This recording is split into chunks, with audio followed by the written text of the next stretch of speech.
Bienvenue à Lézard, l'émission où l'on découvre la vie culturelle montréalaise à travers des reportages en français et en anglais.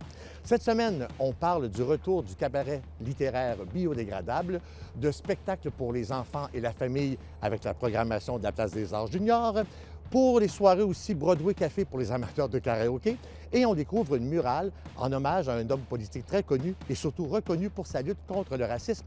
Et là, je vous laisse deviner de qui il s'agit. Pour ma part, je m'en vais rencontrer Marie-Délie Desmarais pour l'exposition à plein volume Basquiat et la musique. C'est parti!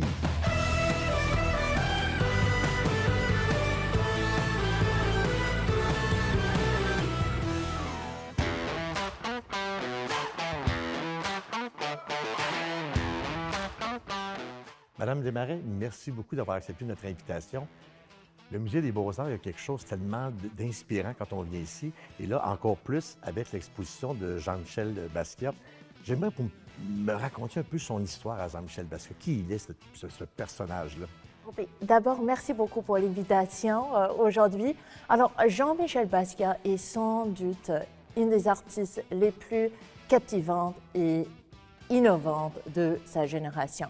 En fait, quand on pense à Basquiat, on pense à ces tableaux qui sont extraordinaires, mais il avait un vrai pratique musicale aussi. Il est né à New York, à Brooklyn, en fait, en 1960, et il a grandi pendant une période où il y avait une vraie effervescence musicale dans la ville de New York.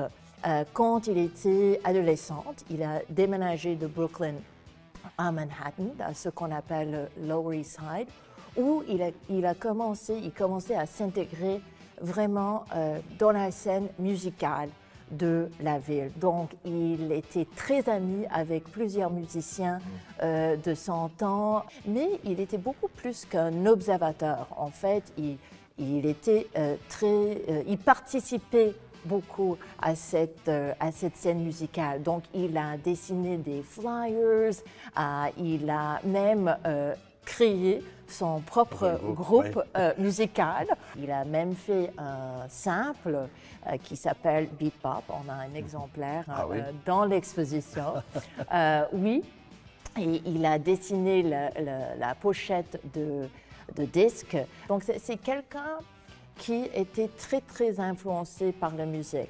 Et même si ce fait a été souvent mentionné dans des autres expositions dédiées à Jean-Michel Basquiat, cette exposition est vraiment la première exposition dédiée au rôle de la musique, au rôle important que la musique a joué dans sa pratique. On ne peut pas bien comprendre le travail de Basquiat sans le voir en relation avec la musique, tellement la musique était importante et présente pour lui. La musique était toujours en train de... il y avait toujours de la musique dans son studio. C'est sa source d'inspiration, pratiquement. Exactement.